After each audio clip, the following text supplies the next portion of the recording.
It's always been Dave's lifelong dream to visit Paris. He's wanted to try the local French cuisine, he wanted to visit the Eiffel Tower, and he wanted to see the Mona Lisa in the Louvre. So he did that. He reached his goal of raising enough money to take a week off from work and go to Paris. As soon as he got to Paris, the plane landed, he went to the closest restaurant to try some French cuisine. As he was at the restaurant looking at the menu, a barista walks by and hands him a note. So he opens the note, but he doesn't speak French. So when the waiter comes up, he asks the waiter, "What does this note say?" The waiter looks at the note and gets very angry. He picks up Dave and throws Dave right out the restaurant. Dave's quite confused. He doesn't understand what's going on. And a passing policeman happened to spot Dave. The policeman looks at Dave and says, "Monsieur, why are you standing here on the side of the curb here?" And Dave explains what's going on. It was always my lifelong dream to come to Paris. I wanted to try the French cuisine. I wanted to see the Eiffel Tower, and I wanted to visit the Louvre to see the Mona Lisa. But as I was sitting here eating, trying to get some French cuisine, a barista walks by and hands me this note. Being that I don't speak French, I asked the waiter what it said, and the waiter got angry and kicked me out. The policeman then demanded to see whatever this famed note said. So Dave handed over the note, and the policeman's looking at the note. The policeman gets angry, arrests Dave, and takes him straight to jail. Dave has no idea what's going on, but the magistrate calls Dave up, and Dave's case is being heard. The magistrate sees Dave and says, "Dave, what's your story?" And Dave says, "Well, sir, it's always been my dream to come to Paris. I wanted to try the local French cuisine. I wanted to see the Eiffel Tower, and then I wanted to go to the Louvre, and I wanted to see the Mona Lisa. So when I got to the restaurant, a passing barista handed me this note. I don't speak French, so I asked the waiter what it said. The waiter got angry. He kicked me out of the restaurant. And when a passing policeman came by, I explained the story to him, and then he arrested me. So here I am standing before you, confused as ever." The magistrate says, "That's quite some tale. I'm going to need to see this note." So Dave shows the magistrate the note. Magistrate begins to read the note, and he gets furious, angry, and he demands that Dave gets deported right then and there. So Dave is taken and he's put on the next flight back to the United States. Dave is so sad he's not been in Paris but for a couple hours and he's already getting kicked out. He didn't get to try the local cuisine. He didn't get to see the Eiffel Tower. He didn't get to visit the Louvre. He's very upset, and now there's this note. He has no idea what it says. He's sitting on the plane next to another man, and he's on his way back. And the man looks over at Dave and he says, "So I see you're coming from Paris. How was your trip?" Dave says, "Actually, it was not that great." And the man says, "Oh no, what happened?" And Dave says, "Well, it's always been my lifelong dream to come to Paris. I wanted to try the local cuisine. I wanted to visit the Eiffel Tower, and I wanted to go to the Louvre and see the Mona Lisa. But I didn't get to do any of those things. When I first got there, I tried to go to a restaurant, and this barista walked by and she handed me a note. Well, I don't speak French, and the note was written in French, so I asked the waiter what it said. When he read it, he got angry. He kicked me out of the restaurant. A passing policeman came by. I explained the story to him, and when he read the note, he arrested me. They took me in front of the magistrate. I pleaded my case to him. He read the note, and then they deported me, and here I am on a flight back." Then the man next to him was very thrown off by this, but he said, "Hey, sir, it's your lucky day. I actually studied some French in university. I can read the note for you." And Dave says, "That would be great. This note, I have no idea what it says, and it's causing me nothing but trouble." And the man says, "Don't worry, let me see this note." So Dave hands over the note. The man starts reading the note. He gets mad. He gets furious. He calls over the flight attendant. He shows the note to the flight attendant. The flight attendant gets mad. She takes it up to the pilot. She shows it to the pilot. The pilot walks up to Dave and says, "Sir, is this your note?" Dave says, "Yes." The pilot takes Dave and he throws him out the plane. Now, he's not completely heartless. He gave Dave a parachute. But what good's that going to do? They're in the middle of the Atlantic Ocean. Dave just got lucky enough that a passing ship sees Dave stranded out there in the water. They pick Dave up and they take him to the captain. The captain says, "Son, Do you not realize how dangerous it is to be this far out in water? What's going on? Dave says, well, I've been on quite a misfortunate journey. See, it's always been my life dream to go to Paris. I wanted to try the French cuisine. I wanted to go see the Eiffel Tower. And then I wanted to go and visit the Louvre to see the Mona Lisa. But as soon as I got there, I went to a restaurant and this barista walked by and she hands me this note. But it turns out that it's in French. I don't speak any French.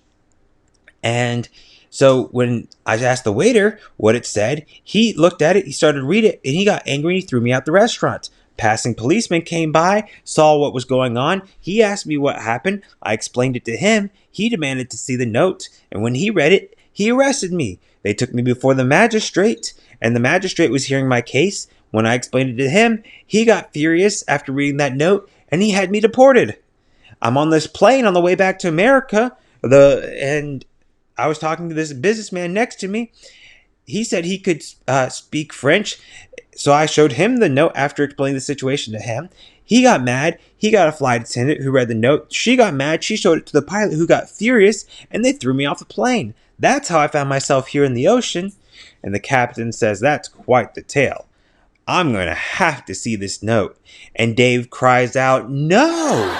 I'm so tired of all the pain and suffering that this note is causing me. I can't show it to anyone. The captain says, okay, be that as it may. No one stays on this boat for free.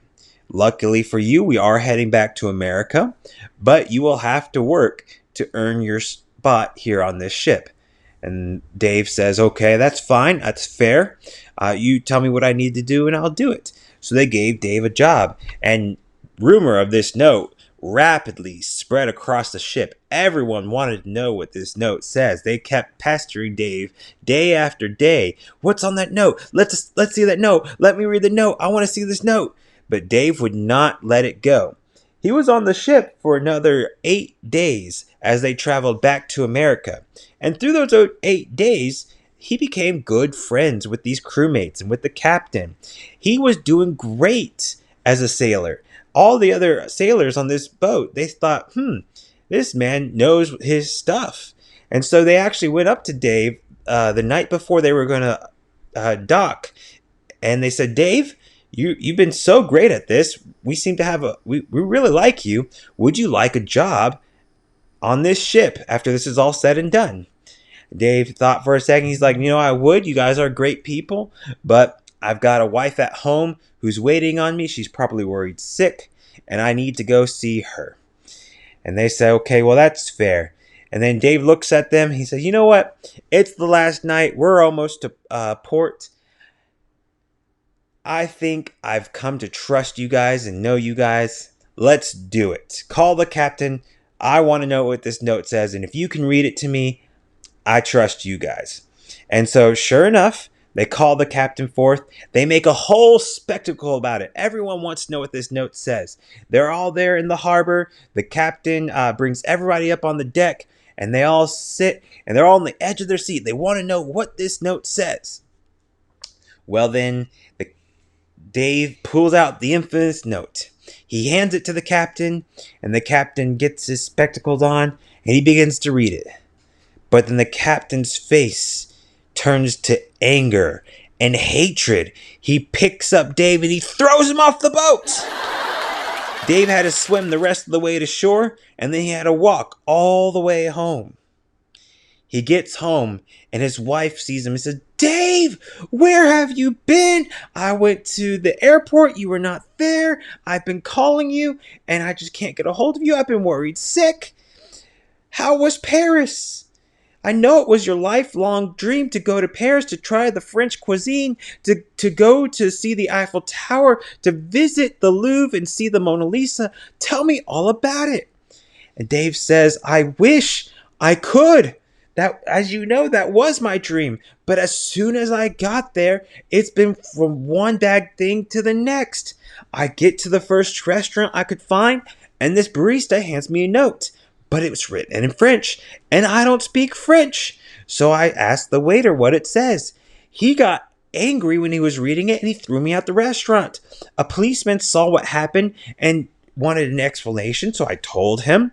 And when I told him, he got furious after reading this note, and he arrested me. They took me to jail and eventually brought me before the magistrate. When the magistrate heard the story, the magistrate demanded to read this note. He read this note and then demanded I be deported right then and there.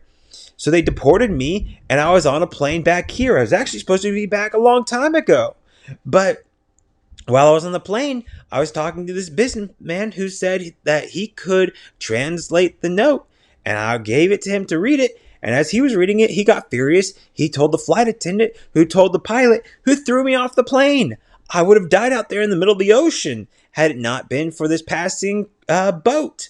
This boat picked me up, and the captain wanted to read the note. I didn't want to tell him at first, and he actually respected my wish, and we took our way back here. But after 8 days at sea, I thought I could trust these men. I'd made lifelong friendships with these men. So I asked them to read the note. And when they read it this last night, they got angry and they threw me off the ship. I had to walk the rest of the way home. And his wife was like, "Oh, honey, I'm so sorry. That's a terribly sad story. Man, but luckily for you, my uncle actually reads French. So he could translate this note for us. So let's go and meet him right now." So they go see the uncle and they explain the story to the uncle and everything that was involved. Now, in lieu of time, I'm not going to go too crazy out retelling this story, but the uncle's like, "Wow, that is quite the story." And so the wife speaks up and says, "But look, no matter what this letter says, you cannot bring any harm to my husband. I will not allow it." And the uncle swore up and down, "I will do no harm. We will find out what this note says." So the uncle takes the note. He goes to read it, but then he realizes he doesn't have his glasses. So he walks over to go get his glasses. He sets the note on the countertop, and a gust of wind, just at that moment, comes through the window, picks up the note, and the note flows through the air and lands in the lit fireplace and burns up to a crisp, never to be seen or read ever again. And that is the story of the French note. Let me tell you another story. Story number 2.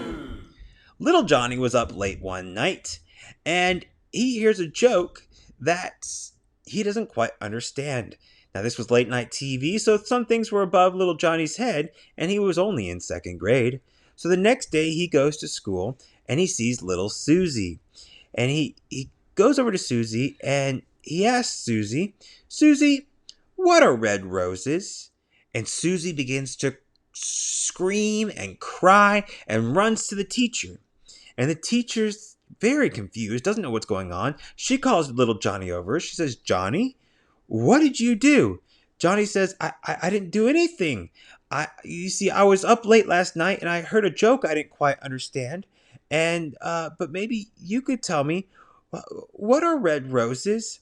And the teacher gets furious, says, "Johnny, we don't tolerate that kind of behavior here. You go to the principal's office right this instant, young man." Johnny gets sent to the principal's office. Johnny doesn't know what's going on, doesn't understand this. Johnny's before the principal now, and the principal looks at Johnny, says, "Johnny, you're usually a good kid. Why is it that you are in my office today?" Johnny says, "Well, I was watching TV late last night, and I heard a joke I didn't understand. But what are red roses?" And the principal gets angry and says, "Johnny, this is an educational establishment. We don't tolerate that kind of talk or that kind of behavior. You go straight home to your mother right this instant." And Johnny gets sent home. Johnny's beside himself. He doesn't understand why this is happening.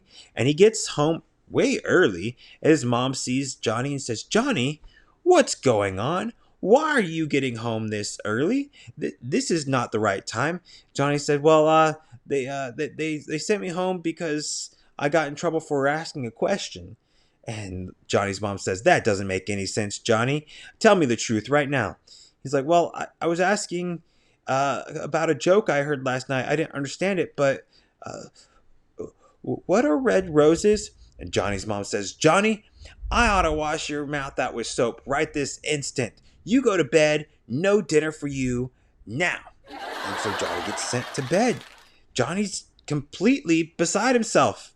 So he's hungry and he's confused.